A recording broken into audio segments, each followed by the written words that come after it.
Welcome, welcome. Baruch atah Adonai Eloheinu melech haolam asher kitshanu b'mitzvotav v'tzivanu la'asok b'divrei Torah. Amen. So let's go. Moving on the acts of Abraham's hospitality to these three strangers whom we know are actually angels. So the ekcha pat lechem, and let me take a loaf of bread, the sa'adu libchem, and satisfy yourselves, achar ta'avuru, and afterwards you can pass on, ki al ken avartem al avdachem, because it was for this reason that you passed by your servant, vayomru, and they said, ken ta'aseh, thus you should do, ta'asher dibarta, just as you have proposed. So, beautiful, beautiful statement here. Va'ekcha hat lechem, and I shall take a loaf of bread. Uchtiv, but actually written followed, right? It says, the El Habakar Ratz Avraham, and Abraham ran to the cattle. So he wasn't just giving them, he offered them a loaf of bread, right? But he actually gave them a full meal, a delicious, a full banquet. Amar Rabbi Elazar, said Rabbi Elazar, Mikan, we learn from this, that tzadikim, regarding righteous people. She'omrim ba'at, they promise just a little, they say just a little, v'osim harbe, but they do a lot. So I'm going to look and see what the reference is, which hopefully I'll find up here. Look at this, all in the same place. I'm going to have to go let's see where this is. Gonna have to go all the way back here for the reference. Look at this, all taken. So this essentially is from Shabbat, page 127a. So all these passages that Torah Temimah is referring to come from there. So in that particular place. Let's take a look here. Okay. Klomar, that is to say, שיגיד להם שיכבדם רק בלחם, because he said to them that he was only going to honor them with bread. ולבסוף, but in the end, הכין גם בשר, he also prepared meat. אבל ברשעים, but when it comes to the wicked, עמידה להפך, they have exactly the opposite way of behaving. Kafi Shiat Ba'er, as will be explained in Mirza Hashem, God willing, Berush Perek Chaye Sarah, at the beginning of the parsha of Chaye Sarah, where Abraham has to deal with Ephron. Kinyan Avraham, right? Be'inyan Kinyan Avraham me Ephron, where we're talking about Abraham's purchase from Ephron, Id Ma'arat HaMachpelah, the cave of Machpelah. So we'll see there because Ephron is not exactly a righteous person.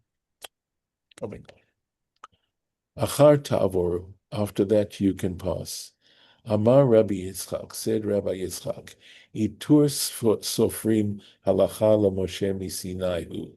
He says the stylistic, this is a translation that I got from Sharfstein's translation. He has an English translation of Torah Temimah, but from all I've seen, the actual Torah Temimah, this part here is not translated, but this upper part has been translated. And according to Sharfstein, Itur Sofrim, and I think Itur could mean the crowns, right, or the crownlets of, and so he translates that as stylistic embellishments.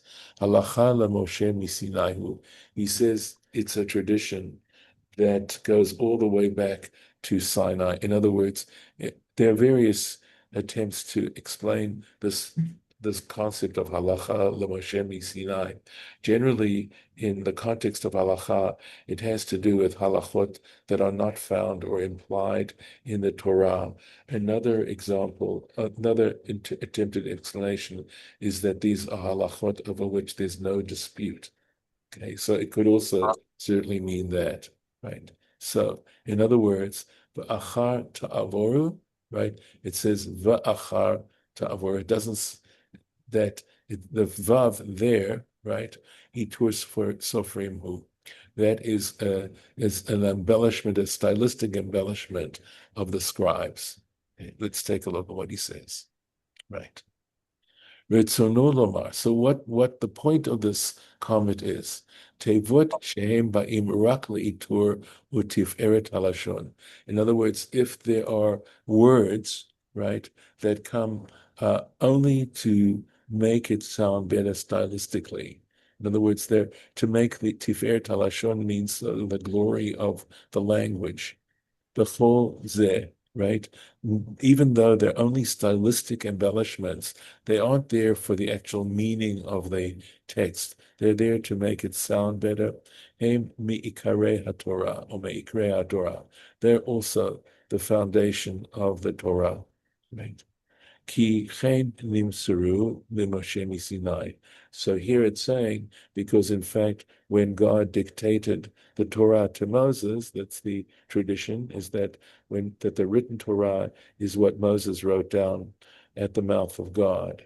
Again, I think that's saying something very simply that is a complicated process, but is also telling us the degree of holiness that the Torah possesses in terms of allowing us to understand God's will. And that's the essential message there, that they are as good as God speaking to us directly. But even these stylistic embellishments, such as in this particular case, why? Because it was possible for it to write, for the statement to say, Sa'adu libchem v'ta'avoru, right? Because it could have said, it didn't have to have the word va'achar. It could have simply said, satisfy yourselves, and then you can go on.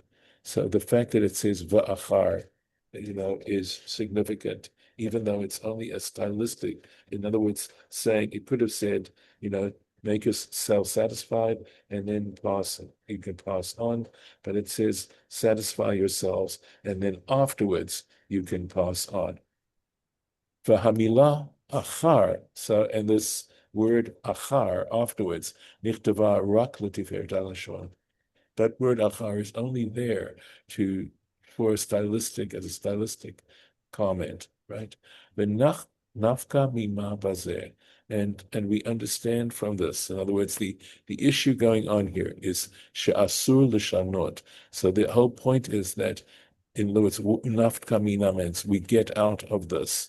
She'asur l'shanot, that one is forbidden to change, to alter, or lahashmit, or to remove mitevot ela, these particular words. Even though they only come for stylistic purposes, they still have to be in there.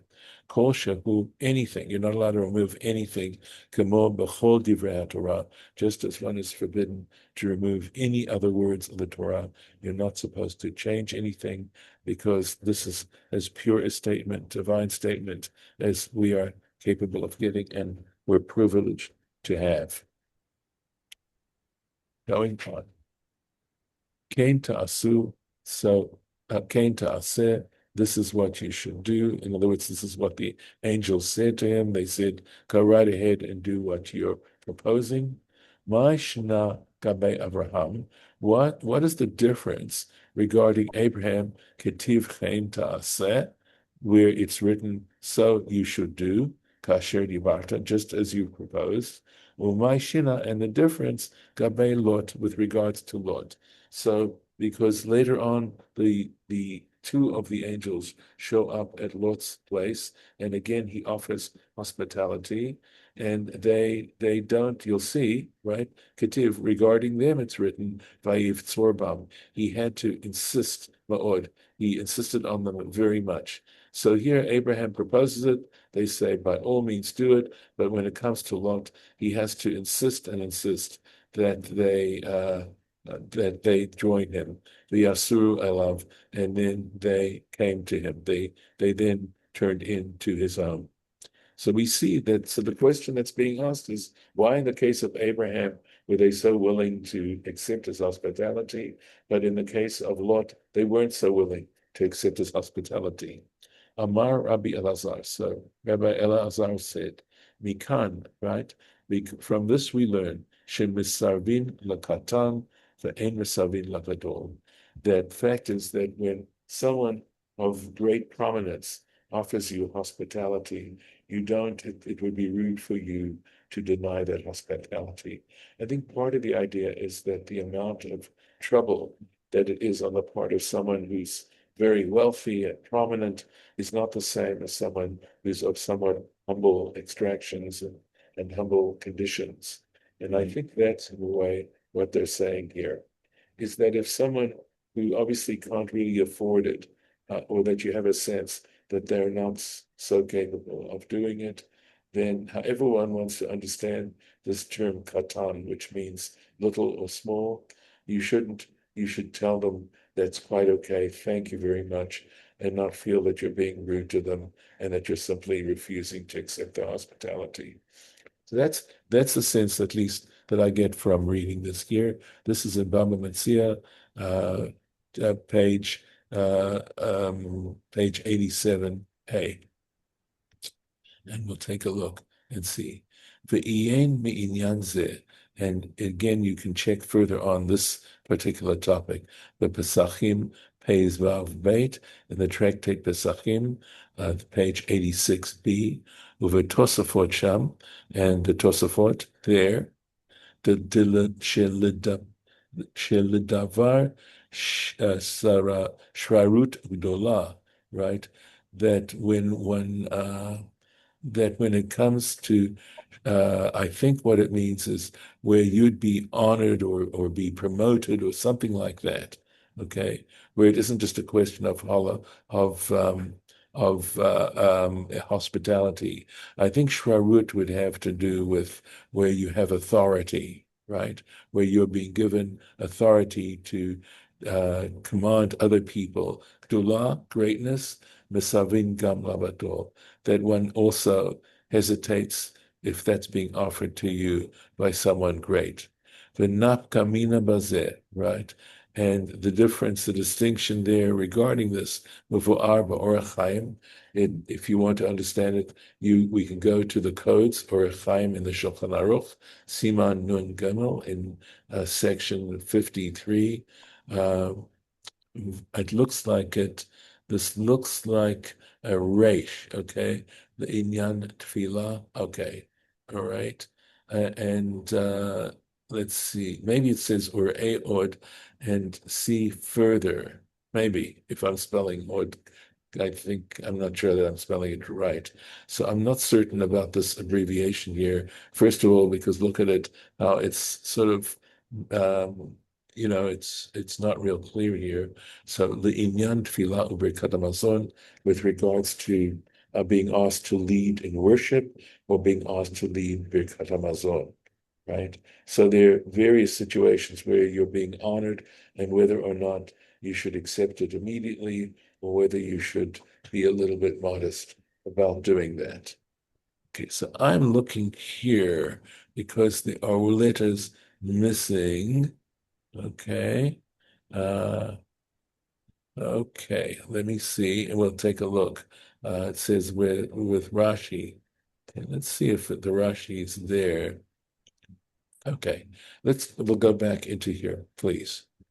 So uh let's see here. So we're gonna go on into the next verse. Vayemaher Avraham ha'ohela el Sarah. And Abraham hastened, he got moving, and he went to the tent. He hastened to the tent and to Sarah, Vayomer, and he said to her, Mahari, quick, shlosh se'im kemech, solid. He said, 3 sa'as, measures of fine, and solid is fine flour. So flour, fine flour, lushi, kneaded, va'asi ugot, and make cakes from it. Okay. Kemach solid. So the question here is, why both words? Why kemach and why solid? If it's kemach, it's kemach. If it's solid, it's solid. So ketiv kemach, uktiv solid. It's written both kemach and solid. It's both flour and solid, fine flour. Amar Rabbi Yitzchak, said Rabbi Yitzchak, Mikan, we learn from this, Sha'isha eneha tzara b'achim. So this is one of those sort of PC statements that aren't necessarily so comfortable, but it's part of what we're learning, and We have to deal with it, perhaps to give it understanding. It demands and calls for our own understanding of the situation there, and whether or not one can extrapolate it nowadays is another question. But it's a statement in the tradition, and my job is to try and share the tradition with you as best as I can, and not necessarily to try to defend it always. But anyway, here's what it means. Eina tzara ba'orchim yoter min ha'ish. In other words, it has to do with the fact that she tends to be less generous with guests than a man. Whether this is true or not, I don't necessarily think it is. Certainly in my situation, I know that my own wife is very generous when it comes to hospitality, and certainly wants to put herself out even more than I necessarily have the feelings to do. But I want to honor her, and I want to honor our guests. And so I wouldn't say this applies to me personally, but it's there. It's there. So, so here we go with this Rashi, which I may have down somewhere, but I don't see it right now. Okay, so let's take a look if I do have the Rashi here. Let's see here. Let's see, find it here. Here, solet leugot kemach le'amilan shel tzvachim. Okay, lechasot et hakdera. Okay, l'shavot hatazauma. So, okay. So he says that the fine flour was for the cakes, and the flour, right, was to cover them. This is the way in which cooks cook. They cover it to cover the pot, and to draw out any parts of it that that need to be skimmed. So that's how he explains it. Okay, but all right. So I'm going to have to just assume this for a moment, and I can double check with another version of Torah Temimah where they have these words in this. Okay. So, all right. So, Avraham, let's assume it says, Avraham Amar Solet. Abraham said the word Solet, and this is not in the Rashi here. This is in the Rashi in Baba Metzia. Oh, sorry, in Baba Metzia. And so she's so the amra kemach, and she said that is Sarah said kemach. Below nitpaer makor lazeh, and it's not clear exactly what the source is for this interpretation. Upashtut hakatuv, and when we look at the simple explanation of this particular verse, more it teaches shehu amar shteim. I mean, if you look at it, Abraham was the one who was talking. He said both. He said both kemach and he said solid. V'ien v'mefashim. He says check out the commentators. So we just checked out actually Rashi, and according to Rashi here, he did say both, right? And he said the solid was for the cakes themselves, and the kemach was there to draw out any impurities in the food. Vehine milashon haGemara, right? But from the wording in the Gemara, ketiv kemat, ketiv solet, that where it says there, it's written kemach and it's also written solet. Mashma, that implies the hadiyuk, that looking at this, and the inference is who the achad miyutar, that one of these is clearly unnecessary, which we were bringing out when we started discussing this verse. Uve'emet kain mefurash the Midrash Rabbah, and in fact, that is mentioned in the Midrash Rabbah of Genesis, the Agadic Midrash. It says there, im kemach lama solet. If it in fact says wheat, why does it say fine? Or rather, excuse me, if it says flour, why does it say fine flour? Ve'im solet lama kemach. And if it says fine flour, why does the verse say kemach? V'Sefer Chasidim, and in this book called Sefer Chasidim, Katav, he wrote Leyashev Diyuk Zeh. He tried to harmonize this particular point being made. The Mitchila, right? And the way he harmonizes it is originally Amar Avraham Kemach Lavad, that to begin with, Abraham only mentioned the flour, Ufistam Kemach Kolel Plomine Kemach, and clearly, if it's talking about flour, it includes all kinds of flour, fine flour, and other kinds of flour as well. Purim, that is to say, not flour that's of not the highest quality, vetovim, and fine flour. V'achar and afterwards, nimlach Abraham considered, he thought to himself, ulai ten Sarah kemach garua. Maybe Sarah is going to use defective, not such good flour. V'lachen hosif solet, and that's why he added the word solet. And according to this interpretation, mimele mevuar, there it becomes very clear, if since Abraham had this thought, the Isha ina tzara ba'orchim, that a woman would tend to be less generous than a man when it comes to having guests. Mida chashash Abraham, from the very fact that Abraham was concerned, Shema titen kemach garuach v'adok, lest Sarah not use the finest flour in this particular case. And Vidok means and QED. That's a good explanation. Okay. I'm going to stop here for today. Wait a second. Let me see. All right. I am going to stop here today, and we'll continue it next time, God willing, right here. Okay. So that's where we'll stop for today, at least in terms of our text. And any thoughts, any comments about what's being said? And I'm, of course, the parts that sort of somehow deprecate anyone make me feel uncomfortable and have to try and say, these are parts that are testing us. Yes, David. So I have a question, like just overall at the start of this, it was basically, for the people that may not be able to provide as significant a hospitality, it was okay to refuse their hospitality. I mean, that's what it sounded like. Right. But in that case, I mean, it doesn't talk about the fact, isn't that insulting them? I mean, because yes, a wealthier person can provide greater hospitality, but, I mean, I understand the sentiment, but it sounds like, sometimes people want to provide that hospitality even if they don't have the means, and turning them down to me would seem to be an insult. But anyway.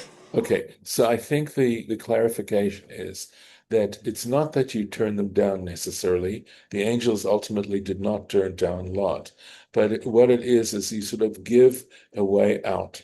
Okay, so I remember distinctly. This is many many years ago when I left my first congregation in St. Paul, Minnesota, and we were invited out for dinner constantly, right?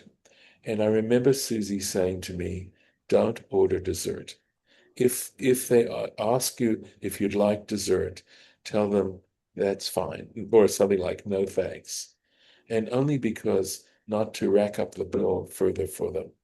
And so that's a lesson I actually learned from my wife, is that when people are being hospitable to you, don't take advantage of them.